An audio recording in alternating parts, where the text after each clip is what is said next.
खबर शामिल कंदासीं आवाज़ सिंध न्यूज़ चैनल मौजूद मेहरापुर रिपोर्ट बिलाल सुमरो नाले वारे लेखक दिलबर बिरोही जी किताब तारीख़ जो अक्स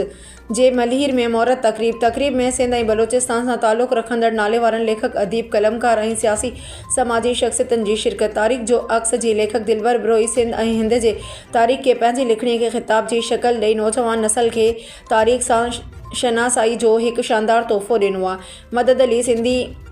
MN अब्दुल हकीम बलोच। ख़बर मूजिब मलहीर जे इलाके खुई गोट में डिस्ट्रिक्ट प्रेस क्लब मलहीर सिंधी अदबी संगत खुई गोट ऐं गस्टा पारां अदीब लेखक दिलबर बिरोही जो लिखियल किताब तारीख़ जो अक्स जी मोहरत तकरीब थी गुज़री। तकरीब में सिंध ऐं बलोचिस्तान जे नाले वारनि अदीबनि, शाइरनि, लेखकनि, कलमकारनि, सियासी ऐं समाजी शख्सियतनि पिणु शिरकत कई। तकरीब जे मेहमान ख़ास अॻूणो वफ़ाक़ी वज़ीर मदद अली सिंधी MN अब्दुल हकीम बलोच, वॾे वज़ीर जे मामन ख़ुसूसी MP मोहम्मद सलीम बलोच, बलोचिस्तान सां ताल्लुक़ रखंदड़ अॻूणो MN अब्दुल रऊफ़ मेंगल, अदीब काज़ी ख़ादिम कादिर बख्श कलमती, डिस्ट्रिक्ट प्रेस क्लब मलहीर जो सदर हनीफ़ सुमरो, जिस्कम अगवान इलाही बख्श बकक, रफ़ीक कांदड़ो, आगा तारिक पठान, महरो निसा, इम्तियाज़ दानिश समेत ॿियनि वॾे अंग में शिरकत कई।